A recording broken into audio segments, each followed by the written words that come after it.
So this is what I can advise. Just if you like the things, just go for it. I'm not very Yes. rich. I'm not very rich, but I still go into interior. I still study doing design work.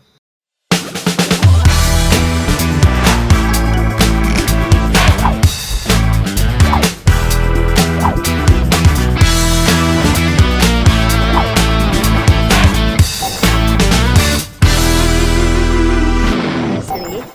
You talking about mentor. Then how about who is inspire you in this journey about your style of working? I'm sure you have someone that is idol for you that you follow their style of working, and have you learned anything from that, and is that apply to your style of working right now?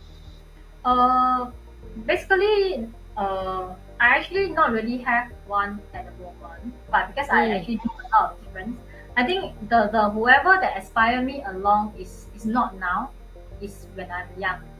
I have a Mm. I have an art teacher when I secondary school. Oh, He's that's so nice. he's a very good art teacher to me during my secondary school. Uh, he teach me a lot of things. It's a he lah. He teach me a lot of things.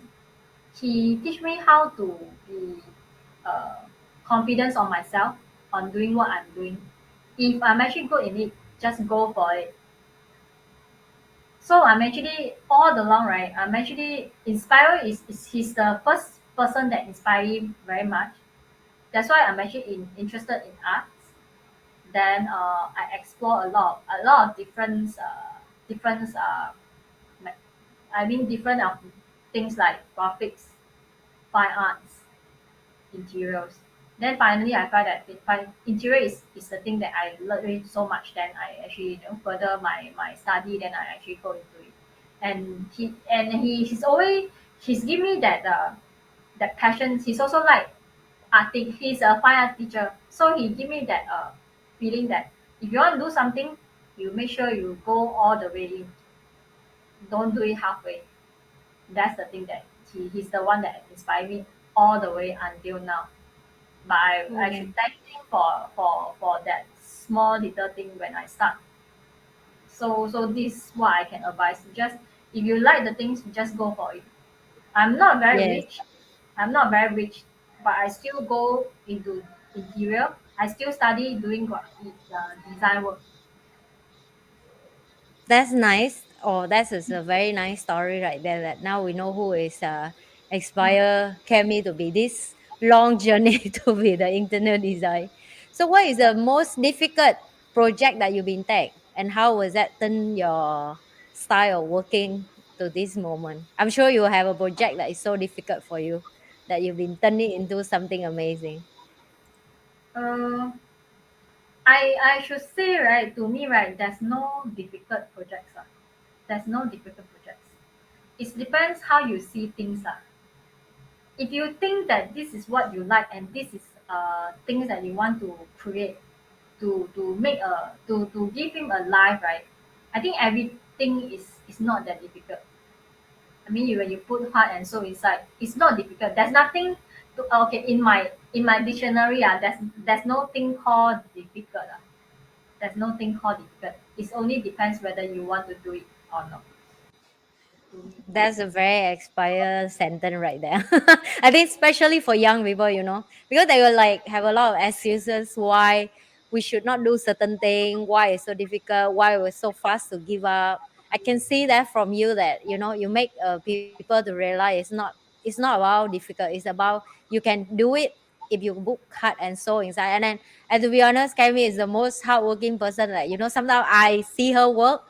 I feel like, oh my god, I thought I work hard and I meet someone work harder than me. That's I have to say to Cammy. And I love how she booked so much her love to the each project. I don't know how much I should say about that, but yeah, I learned a lot about that as well. Got one question that from one of our audience that when they know that I'm going to interview you today, they ask you about all the project in Singapore. They are overseas and they were curious how Singapore managed to deal with mosquito issue and like animal issue when Singapore you have so much tree and green. That's the question from a kind of in your industry. For I and send to yeah, you. mosquito issues. Yeah. Basically, Singapore do not have a lot of mosquito issue, I have to say. Although there's a lot of Mm. trees, because Yes. the government is very good. I have to say, we should thanks to the government because they actually have monthly, they have fogging, so it's actually do not have a lot of mosquito issue. I mean, believe you Mm. also know, right? Whatever level you Yes, I stay, know. right, you don't have a lot of mosquito issues. Yep. Animals, we also do not have a lot of streets dog or streets cats. We I don't think we see lah. So we don't really actually have this issue to take care of. Yep. I have to say we thanks the government for doing very well their jobs, Yep. that Yep. we don't have such issue in Singapore. Really do Yes. not have. This is quite know a little bit. So basically in Mm, Singapore, right, each houses for audience who are not in Singapore. So this is what we're sharing with you guys. So in mm, Singapore, each houses you cannot have water in the house. Even the pail to keep normal water. If the government come and check mosquito and you have to pay fine very heavily. Basically, they don't want you to save any water pail in the house. No tree in the house would like have a hole for water there, and then the mosquito can lay egg. And also like cockroach, because every day Singapore is, I think, the only country that every day they will take rubbish from your rubbish to every day in every block, every houses. So it's kind of the hygiene standard here is so high that it rarely for you to have mosquito. Even my house is next to the park, like National Park Singapore, plus next to the sea, next to a lot of water, river, and so on. But then, yeah, it's true. It's don't have mosquito issue because really the government is take care of the animal part is so well, really so well.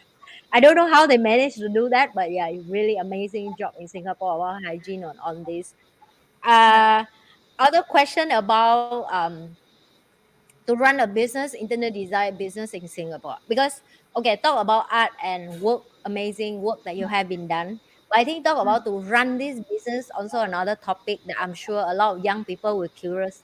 How do Mm. they can start with a startup to do this, and what the process and what the advice you will give to them if they want to start to be their own boss, like you make your own business run, and how to manage that and manage to grow your business in this period of COVID. But trust me, Cammy, COVID is more busy than normal.